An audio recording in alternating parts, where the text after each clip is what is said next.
I'm here with Carl Lasky and this fire engine. How did you happen to get involved with this? Understand there's quite a history in your family. Yes, there is actually. So this was the first fire engine of Lomita. It serviced the city of Lomita from about 1921 to 1925. It was actually volunteers, and the two volunteers were Charlie Smith and Hugo Schmidt. And one was a businessman, and the other one was a butcher in town. So they went to fires in this. If it didn't start, they just backed a horse up to it, put the hitch over the front axle, and towed it to the fire. So, but like I said, it served the community for that period of time. And when the city became bigger, then they started LA County Fire Department in about 1926.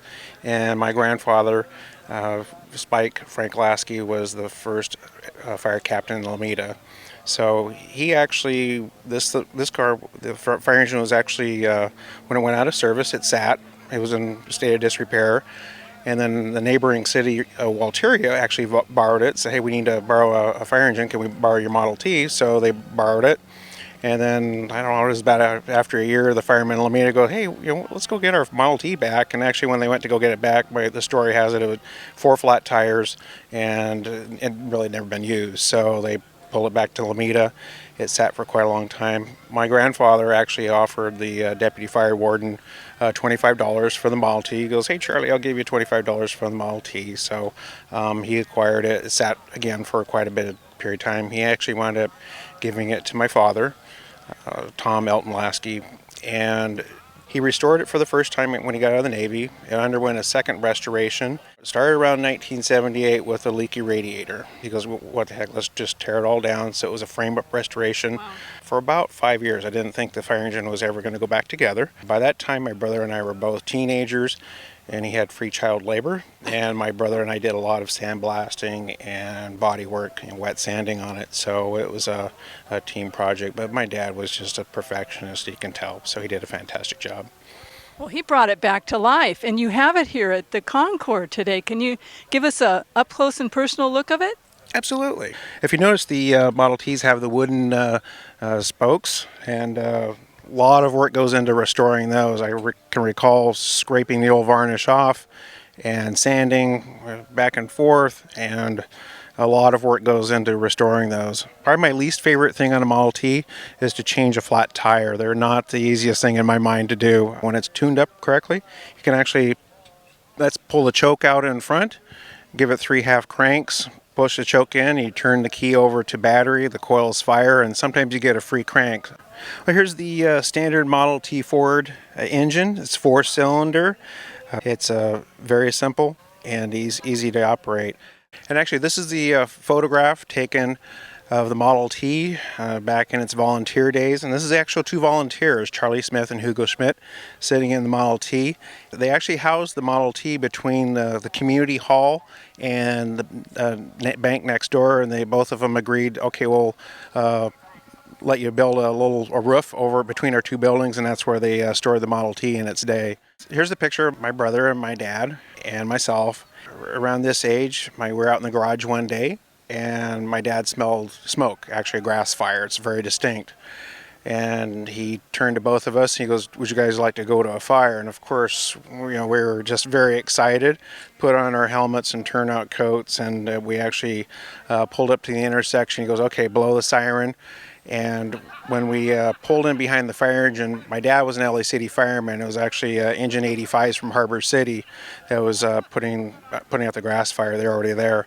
So we pulled in behind Engine 85, and my dad looked to the engineer. He goes, hey, they knew each other since my dad was an LA City fireman. He goes, hey, do you mind if my boys put out some fire? He goes, absolutely. I'm about ready to get my hose burnt. So he goes, have them lay a line in there. So when my dad took the hose out of the basket, it's like a coil, and he handed it to us. And he did it on purpose. And he asked us, he goes, Mark, Carl, you ready? And he goes, yeah, Dad. And I was on the front of the nozzle. My brother's behind me. And he charged the line really fast, and I went flying one way, my brother went flying the other, and after he and the engineer got a good laugh, he straightened out the hose, gave it back to us, and kind of stood behind us and marched us in there to squirt out a little bit of fire. So I can actually say I've been to a real fire in this. This Model T fire engine, it's technically an American LaFrance double tank chemical car, because we know that Henry Ford wouldn't stop the entire production line and make a one-off fire engine, so they actually bought the Model T and they ship it off to American LaFrance, and that's where they outfit it with the tanks and all the other extra equipment that you see. So one of them is probably the favorite one, and everyone, it's a hand crank siren. It actually works.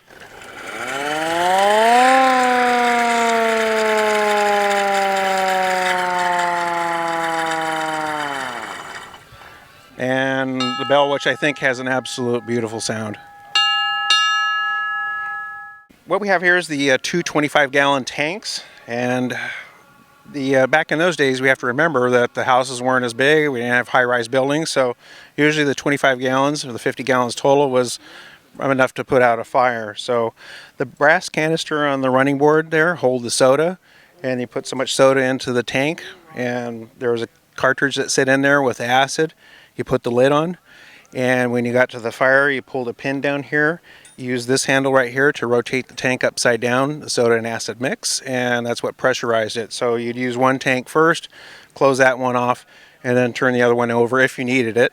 And if you didn't get the fire out with the both tanks, you just look at your neighbor that you know really well, because it was a small city back then, and you just tell them, "I'm sorry, we tried." So, but anyway, it's very simple, and it had to be because the volunteers, as I told you, were a businessman and a butcher in town, so they weren't professional and trained firemen, so it was very simple and easy for them to use. When we got old enough, prior to any parade or display, he handed us polishing rags, and my least favorite part of the whole fire engine to polish was the brass pipes back here, but when they're polished, they look absolutely fantastic. So it's a labor of love. I have a lot of fond memories in this car. I'm sitting behind the wheel now at the Palos Verdes Concours, and I've actually been a lot of parades in this, but sitting in the hose basket in the back when I was small enough to fit back there. So I can remember being in a parade in Lomita, and that was special too, since this is the first fire engine of Lomita. But it was also nice to sit behind the seat that my dad drove for so long, and he was actually the only person that drove it for decades. So until several years ago, I hadn't driven it, and so it's a fun car to drive. It has a lot of memory and history, and unfortunately the car sat for about 17 years. And so in about 2012, when we started to get it back to life and bring the brass up to speed, it was a lot of work, but it was worth it. And my main drive right now is to get the car out so people can see it. So that's what's rewarding. I did take the fire engine over to the Lomita Historical Society a couple years ago, and I actually had a chance to, after they had a chance to take pictures and ask questions. They presented me with a very nice storyboard, gave a little brief history of the fire engine and the picture of the two volunteers. I actually looked at it, the president of the club, and said, "Are we just going to stand around, or are we going to take this thing for a ride, start up, take for a ride?" So I actually took several people of the Historical Society for a ride, and there was two relatives of Charlie Smith, who was a deputy fire warden, and that made it so special to me. And so they got to sit in the seat where Charlie sat. So they actually thanked me afterwards, and that's makes it very rewarding for me.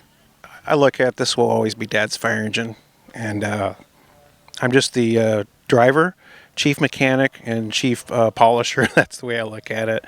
And my brother Mark, I wish he were here to enjoy this with me. He lives in Phoenix, so it'd be nice to.